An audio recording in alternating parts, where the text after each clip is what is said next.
Olá, pessoal da turma de logística, tudo bem com vocês?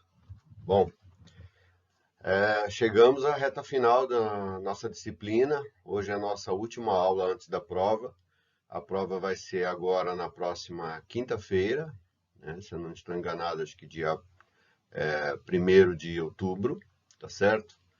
E eu preparei hoje para vocês um resumo de toda a matéria que nós vimos aí ao longo dessas 12 aulas anteriores, né? Onde a gente teve todas elas uma atividade, né? Então, essa aula de hoje não vai ter atividade, é somente uma revisão mesmo para vocês estudarem para a prova. Eu separei aqui alguns tópicos, né, mais importantes de tudo aquilo que nós vimos, para que a gente possa direcionar o estudo de vocês, né, para a nossa prova, tá certo? Lembrando que a minha prova, pessoal, ela é dissertativa, né? Obviamente, pelo fato de a gente ter tido aula virtual e não presencial, essa prova, ela, consequentemente, vai ter sob consulta, né? Acho que isso também vai facilitar para vocês, mas também não é por isso que vai ser fácil, tá? Eu acho que o importante é o conceito, é o entendimento e não a decorar a matéria, né? Eu acho que o importante de vocês é vocês terem entendido, ter essa concepção do que foi falado, para que na hora da prova vocês possam dizer com as suas próprias palavras, né? Pensar, raciocinar naquilo que vocês vão responder, tá certo? Então, muita atenção na hora de responder a prova, né? Que eu vou fazer as questões e vocês têm que ter esse cuidado, tá bom, pessoal? Bom, vamos lá. Eu fiz um breve resumo aqui, são 14 slides no total, tá certo? Nossa aula de hoje aí vai ter no máximo acho que uns 20 minutos de aula, de vídeo, né? Para que vocês possam direcionar e estudar. Mas é importante não só focar nisso que eu vou passar para vocês, mas também toda a matéria que foi estudada nas aulas virtuais, tá bom? Então vamos lá, pessoal. Agora começando, né? A nossa aula, né, a nossa disciplina, ela é sobre o gerenciamento da cadeia de suprimentos, né? Então, uma definição clássica que eu coloquei do que é a gestão da cadeia de suprimentos, né? É a integração dos processos industriais e comerciais partindo do consumidor final, indo até os fornecedores iniciais, gerando produtos, serviços e informações que agreguem valor para o cliente, né? Então, destaques aí, processo, a partir de cliente, integração, foco e estratégico. Vocês estão lembrados que nós fizemos um exercício nesse sentido? Vocês estão lembrados? Onde eu falava para vocês escolherem um produto que era retirado da gôndola de um mercado e a partir daquele momento vocês tinham que regredir na cadeia de suprimentos daquele produto, né, linkando todas as fases de processo até aquele produto ser reposto na gôndola do supermercado. Então, era isso, né, que eu queria que vocês tivessem, esse conceito da gestão de cadeia de suprimentos, onde vocês pudessem estar pensando nisso como um todo, né? Não envolve simplesmente a área de compras, envolve muito mais, envolve desde a parte de startar o processo, produzir, entregar matéria-prima, processar, embalar, estocar, transportar até o destino final, até o cliente final, tá certo? Então, isso basicamente é a cadeia de suprimentos de um produto. Perfeito, pessoal? Bom, e aí a gente tem, né, um modelo de cadeia de suprimentos, né, que todo modelo de gestão da cadeia de suprimentos deve incluir maneiras de melhorar a eficiência e o rendimento das seguintes etapas, né? Então, primeiro, previsão e planejamento do equilíbrio entre oferta e demanda, isso é importante, né? Então, você tem um produto cuja demanda ela seja igual à oferta, isso é o mundo perfeito, mas a gente sabe que nem sempre é assim que funciona, mas a partir do momento que você consegue equilibrar a demanda e a oferta, você tem uma redução de custos. Localização dos fornecedores de matéria-prima, né, é importante porque quanto mais próximo o fornecedor tiver do seu cliente, né, da indústria, menor vai ser o custo de transporte e deslocamento. A fabricação do produto, que envolve toda aquela parte de planejamento, você ter a alocação de máquinas, recursos humanos, onde você tem pessoas, o equipamento, a matéria-prima, energia para produzir. O armazenamento correto do produto, que envolve todos aqueles critérios que nós já vimos, que nós vamos ver num slide aqui agora. A entrega do produto em si, que aí já tem aquela parte que nós falamos entre atacadistas, varejistas, distribuidores, né, que é a parte da rede de distribuição no supply chain, que a gente já fez, uma das nossas últimas aulas, se não me engano foi a penúltima, e devolução do produto pelo cliente caso necessário. Aí já envolve a logística reversa. Lembra dela? Também que nós já estudamos, né? Isso é importante. Feedback através do serviço de atendimento a cliente e melhoria do processo onde necessário. Então, ou seja, importante a gente fazer toda aquela parte de gestão para a gente poder ter, né, as melhorias que têm que ser apresentadas, através de várias ferramentas que nós também já estudamos, aí, como Just in Time, Kanban, enfim, uma série de outras ferramentas que nós podemos aplicar aí nesse controle da gestão da cadeia de suprimentos. Perfeito? Bom, dentro da cadeia de suprimentos, nós temos a função de compras, que é muito importante, né? A gente já estudou sobre isso. A função compras é um segmento essencial do departamento de suprimentos, que tem por finalidade suprir as necessidades de materiais ou serviços, planejá-las quantitativamente, satisfazê-las no momento certo, com as quantidades corretas, verificar se recebeu efetivamente o que foi comprado e providenciar armazenamento. Compras é, portanto, uma operação muito importante entre os que compõem o processo de suprimentos. Sem dúvida, né? A função compras, como nós já vimos, ela não envolve somente a compra do bem ou do serviço que está sendo desejado, está sendo requisitado. Ela envolve muito mais do que isso, né? Envolve toda a parte que tem de você selecionar fornecedores, desenvolver um novo produto, buscar uma logística mais eficiente, colocar o produto sem erro, né? Receber esse produto corretamente, estocar esses produtos. Então, isso é importante dentro da função de compras. Tá certo, pessoal? E quais são os objetivos, né, do setor de compras? Podemos concluir que os objetivos básicos no setor de compras são obter um fluxo contínuo de suprimentos a fim de atender a programas de produção. Obviamente, né, você tem que estar comprando regularmente e não esporadicamente. Coordenar esse fluxo de maneira que seja aplicado um mínimo de investimento que afeta a operacionalidade da empresa. Logicamente, se você faz uma compra limpa, sem erros, né, negociando bem os valores, isso vai fazer com que o seu custo dessa compra seja menor. Comprar materiais de insumo aos menores preços, obedecendo padrão de qualidade e quantidade e qualidade definidos, obviamente, né? Dentro daquela análise que você faz das cotações, você não vai comprar do primeiro. Você tem que receber as cotações, fazer um processo, né, de equalização de preços, onde vai envolver também análises fiscais. Você tem que levar em consideração também condições de pagamento, prazo de entrega, a qualidade do que está sendo comprado, né?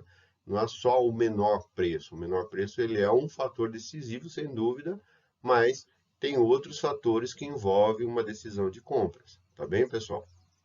Procurar sempre dentro de uma negociação justa e honesta, veja, aí eu quis reforçar esse ponto aí, justa e honesta, que nós já vimos sobre ética em compras, né? As melhores condições para a empresa, principalmente condições de pagamento. Também isso é importante por causa do fluxo de capital, tá certo? O fluxo de capital nada mais é que o dinheiro disponível que a empresa tem para fazer girar o seu negócio. Então não adianta nada você ter vendas bem, mas se você não tem um fluxo de capital, onde você vende para receber num prazo muito longo, em compensação você compra para pagar num prazo muito curto. Isso mata uma empresa, tá? Então, o importante é você equilibrar essa parte do fluxo de caixa também no tocante a condições de pagamento. Tá bom, pessoal? Bom, e o que envolve toda a parte de compras, né? Sem dúvida nenhuma, nós temos as técnicas de negociação, que nós já estudamos, né? Então, a negociação é uma atribuição, uma premissa principal do profissional de compras. Ele tem que saber negociar, ele tem que saber aplicar as técnicas, né, para que ele possa ter o objetivo dele mais próximo daquilo que a empresa necessita. Então, o que é uma negociação? Negociação é um conjunto de desejos solucionados por troca, né? Então, obviamente, eu preciso obter uma coisa e o outro quer me vender. Então, a gente tem que chegar no consenso. Competência-chave do executivo de compras. Acabei de falar isso. O estilo de negociação depende dos objetivos. Logicamente, você vai ser mais agressivo ou um pouco mais ponderado, dependendo daquilo que você vai estar negociando. Pode envolver o relacionamento com uma ou mais fontes de suprimentos e conduzidas individualmente ou por equipe de negociadores. Aí tudo vai depender daquilo que está sendo negociado daquilo que está sendo comprado. E por que nós negociamos, né? Porque ambas as partes têm objetivos diferentes sobre um assunto. Lógico, o cara quer me vender pelo maior preço ou pelo maior prazo. Eu quero comprar pelo menor preço ou pelo menor prazo, né? E assim vai. E existe uma faixa de negociação. Lógico, tem que ter uma tolerância de ambas as partes, senão a coisa não anda. E as necessidades e desejos não estão satisfeitos atualmente, ou seja, você ainda precisa, né, satisfazer uma necessidade da sua empresa daquilo que você precisa comprar. E para que você possa ter sucesso numa negociação, o importante é você seguir essas 3 fases aqui, que sem elas, com certeza, vai ficar comprometido o seu trabalho. Primeiro de tudo, que eu diria que é a fase mais importante de um processo de negociação, né? Que seria a preparação, analisar as informações, definir os objetivos, definir a estratégia. É nesse momento onde você vai ter o sucesso ou o fracasso da sua negociação. Pode ter certeza disso, pessoal. Experiência própria. Quanto mais planejado, mais elaborado for a sua estratégia, melhor vai ser o seu resultado. Bom, o segundo passo é a negociação em si, né? Então, onde você vai ter que organizar a equipe, definir o formato da negociação, o acordo que você quer fazer e negociar, né? Discutir os pontos, tirar as arestas, né? Verificar aquilo que é comum para você chegar no objetivo. Depois, obviamente, nesse momento é colocar o pedido, quando você finaliza a negociação. E a terceira fase, que eu diria que é até mais simples, tá? Mas não menos importante, seria o monitoramento dessa compra, né? Depois que você negociou, que é o controlar o desempenho do fornecedor, definir condições de uma renegociação, se for o caso. Então, esse monitoramento cabe também para depois que o processo é finalizado, tá bom? Bom, aí nós já partimos para o lado das embalagens, né, que é um item importante dentro da cadeia de suprimentos, né? Então, a classificação da embalagem, como é que ela se classifica? Tem 3 tipos, né? A primária, que é aquela que está em contato com o produto, onde ela vai estar recebendo o produto dentro do recipiente. A embalagem secundária é aquela que protege a embalagem primária, geralmente a unidade de venda no varejo, né? Então, onde a gente pode estar colocando fardos, você concentrando, unitizando várias embalagens numa só, né? Então, aí você faz a embalagem secundária. Então, um exemplo que eu sempre dou é aqueles fardos de refrigerante, fardos de cerveja, fardos de arroz, de feijão, enfim, você pode ter essa embalagem secundária. E a terciária é aquela que facilita a movimentação da embalagem, ou seja, você pode ter a embalagem primária e secundária em cima de um pallet, em cima de um container, em cima de um estrado. A terciária é ela que vai facilitar essa unitização, transporte e armazenagem, tá certo? Então, esses 3 tipos que são classificados as embalagens. Tá bom, pessoal? Acho que aí não tem dúvida com relação a isso. Perfeito? Bom, e quais são as funções, né? A função é a contenção, ou seja, função de conter o produto, né? O grau de eficiência dependerá das características do produto, inflamável, perigosa, por exemplo, se é grão, se é sal, enfim. E aí, essa função ela é importante para a preservação do produto, né? Ela vai conter o produto da melhor forma. A proteção possibilita o manuseio até o consumidor final, até o consumo final, sem ocorrer danos ao produto. Deve estabelecer o grau desejado de proteção, choques, temperaturas, vibração, compressão, perfuração e esmagamento. Tá certo? Então, a proteção, a embalagem, além de conter, ela tem que proteger esse produto. E o terceiro ponto é a comunicação, né? Nas embalagens primárias deve levar informação através de símbolos, cores, mácula, rótulo. Nas embalagens secundárias, um código de barra, um dispositivo de FRID, que é por identificação por radiofrequência, que normalmente são aquelas etiquetinhas, os targets, né, que a gente chama. E facilitando a movimentação, separação, estoque e transporte. A comunicação também, além de ela fornecer dados da embalagem, né, do que capacidade, volume, validade, ela também pode promover o produto no sentido de deixá-lo mais visível, né, mais atraente para o consumidor final. Muitos produtos são comprados até pela embalagem, né? Nós já demos exemplo de perfumes, produtos alimentícios normalmente para crianças, né? Cereais, caixas de cereais são coloridas e tudo mais. Então, esse item comunicação está mais ligado à parte de marketing, tá certo? Bom, e aí a gente parte, né, uma terceira fase que seria a parte de armazenamento, né? E é onde que a gente armazena as cargas, as mercadorias, conforme critérios estabelecidos, né? E esses critérios, né, eles vão facilitar a movimentação, ou seja, a manipulação desses materiais dentro do seu armazém, tá certo? Então a gente pode enumerar alguns aí, que era a rotatividade de materiais, tá lembrado? Ou seja, quando um material tem uma grande rotatividade dentro do seu estoque, o ideal é que você coloque ele sempre nas entradas e saídas, porque ali ele vai estar mais fácil para manuseá-lo. Ou seja, você vai evitar gastos com transporte, perda de tempo ali na hora de movimentar a carga. Da mesma forma, o volume e peso, né, pessoal? O volume e peso também é importante. Ele entra quase como que nem a rotatividade de materiais. Se você tem uma carga muito volumosa, muito pesada, o ideal é que ela sempre fique perto das entradas e saídas do seu armazém, tá certo? Ordem de entrada e saída, aí nós estamos falando já da parte de validade do materiais. Obviamente, quando um material entra, ele tem que ser o primeiro a sair, né? Se você compra aquilo regularmente, você não vai, que nem quando você vai no mercado, você vai comprar pacotes de feijão, arroz, açúcar, você vai colocar no fundo do seu armário. Aí você vai lá, compra uma outra vez e vai colocar em cima daqueles. Então, quando você for utilizar, o ideal é que você consuma aquele que você comprou primeiro, e não aqueles últimos. Porque, caso contrário, pode ser que aquele primeiro produto ele perca a sua validade ou mesmo se deteriore, não é verdade?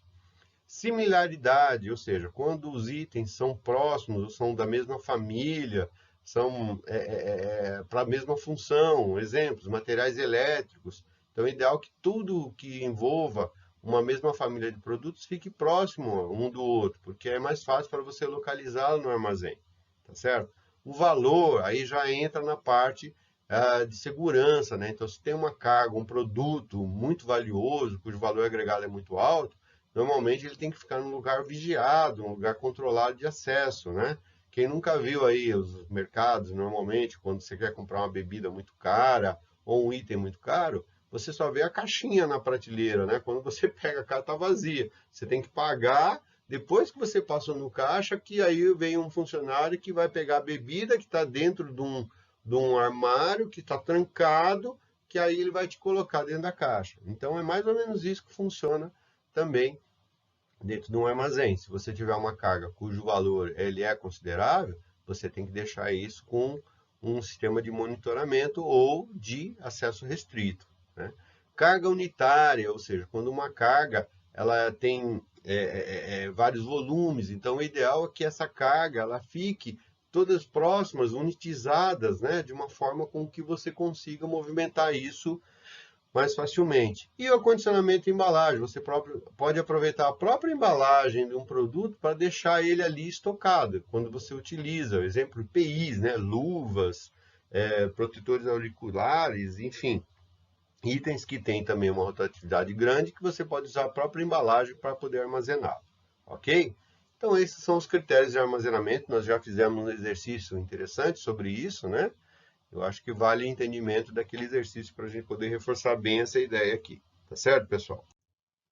Bom, chegamos na logística reversa, né? Então, a logística reversa, como eu disse para vocês, é uma parte aí da cadeia de suprimentos muito importante. Eu diria que ela tem se desenvolvido cada vez mais no mundo de hoje, principalmente pela questão ambiental, né? Da preservação do meio ambiente, porque a logística reversa pode trazer esses benefícios para a empresa com um valor agregado de você ter uma imagem melhor no mercado, né? Então, a logística reversa é a área da logística empresarial que tem a preocupação com aspectos logísticos do retorno ao ciclo de negócio ou produtivo de embalagens, bens de pós-venda, pós-consumo, agregando-lhes valores de diversas naturezas, econômico, ecológico, legal, logístico, entre outros, né? E a logística reversa, pessoal, ela se divide em três, como nós já vimos. Você vai ter a logística reversa de pós-venda, que seu objetivo estratégico é agregar valor a um produto que é devolvido por razões comerciais ou legais. Erros no processamento de pedidos, garantia dada pelo fabricante, defeito, falha, funcionamento do produto, avaria ou transporte. Nesse caso aí, veja, é um produto que acabou de ser vendido e por um desses problemas ele é devolvido, né? Ou a nota fiscal saiu errada, o valor saiu diferente daquilo que foi acordado, quantidade também, ou ele já apresentou um defeito no transporte, ou na hora que você ligou lá um equipamento, o equipamento pifou. Então, isso ele vai voltar ao processo produtivo e quando ele volta, nós chamamos de pós-venda, né? Diferente do segundo aqui, que é a logística de pós-consumo. Nesse caso, né, ele já atingiu a sua vida útil, né? Então ele virou um resíduo. Então, os objetivos estratégicos é agregar valor ao produto descartado por terem atingido o fim de sua vida útil por resíduos industriais. É o caso dos pneus, é os casos das produtos eletrônicos, no caso celulares, computadores antigos, né? Você já consumiu aquele produto já chegou na vida útil dele e aí você descarta e ele pode ser aproveitado, até algumas partes, peças, ou mesmo virar matéria-prima, não é verdade? Então, essa logística de pós-consumo é diferente porque o produto já foi utilizado na vida útil que foi programado, né? E por último, nós temos a logística reversa de embalagens, né? O objetivo estratégico é utilizar as embalagens retornáveis, reutilizáveis ou de múltiplas viagens, tendo em vista que o total de resíduos aumenta a cada ano, causando impacto negativo no meio ambiente. Então, aí no caso, quando você puder reutilizar essa embalagem, as indústrias incentivam nesse sentido, né? Então, existe aí a tendência de voltar refrigerantes em garrafas de vidro e tudo mais, para que você tenha um impacto menor no ambiente, você possa utilizar essas embalagens novamente, tá certo? Então, esses três tipos aí são de logística reversa, que são caracterizados como logística reversa, né? Pós-venda, pós-consumo e a logística reversa de embalagens. É importante vocês gravarem bem essas três diferenças aí, ok, pessoal? Bom, e aí, na retinha final aí das nossas aulas, nós vimos aí a parte da rede de distribuição no supply chain, né? Que nós demos exemplo aí de atacado e distribuidor, no caso, quais as diferenças de cada um. No atacado, eles trabalham com um grande número de fornecedores, interesse em trabalhar com produtos de alto giro e venda fácil, uma equipe de vendas com um número elevado de itens, mais de 1000, interesse em vender para clientes mais representativos em sua área de atuação, não prestam serviço de merchandising para seus fornecedores, o custo operacional geralmente menor e estruturas logísticas robustas, né, até pela quantidade de volume que ele movimenta. Já um distribuidor já é um pouquinho diferente, ele tem algumas características de atacado, porém, aí tem umas diferenças importantes. Olha, eles trabalham com um número reduzido de fornecedores, um compromisso de vender a linha completa de produtos dos seus fornecedores, diferente do atacado que só vende aquilo que tem alto giro, tende a separar equipes caso o número de itens chegue a 600, né? Compromisso de ter uma atuação pente fino, cobrindo todos os pontos de venda do setor merceario de interesse de seus fornecedores, presta serviço de merchandising para seus fornecedores, ou seja, um distribuidor sempre vai ter uma propaganda do produto lá, um banner, um outdoor, um luminoso, né? Dizendo que ele é o distribuidor, às vezes até distribuidor exclusivo daquele produto, não é verdade? E tem estruturas logísticas mais simples com um custo operacional maior, né? Exclusividade de produtos e uma exclusividade de territórios. Tem isso também. Um distribuidor ele pode atender com exclusividade uma região. Ele vai atuar somente naquela área, enquanto no atacado não. No atacado ele não tem nenhum tipo de exclusividade, ele vai atuar aonde ele entender que é melhor. Não é verdade? É. Bom, e finalizando aí, pessoal, né, a gente tem os objetivos da administração da produção. Foi a nossa última aula, onde eu falei, né?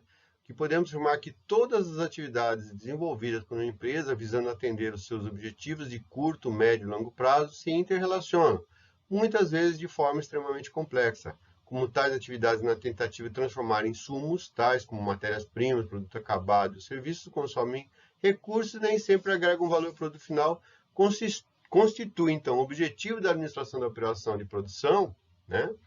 A gestão eficaz dessas atividades. Dentro desse conceito, encontramos a administração da produção e operação em todas as áreas de atuação, dos diretores, gerentes, supervisores, em qualquer colaborador da empresa. Então, foi a nossa última aula, onde eu coloquei, basicamente, né, um resuminho do que seria a cadeia de suprimentos, né? Quando você tem essa administração da produção, onde você vai agregar as operações e dividir ela em 3 níveis, que você pode chamar de nível estratégico, aquele onde a alta direção, cúpula, o dono da empresa define. Você vai ter um nível tático, onde você vai ter aquela parte de gerência média, que você vai ter a parte de como você vai fazer para atender a uma estratégia definida pela sua direção, e tem o nível operacional, que é aquele que efetivamente vai fazer acontecer dentro daquilo que foi determinado pela empresa, tá certo? Bom, pessoal, então esse era o nosso último slide aqui, foi a última parte da nossa matéria, tá certo?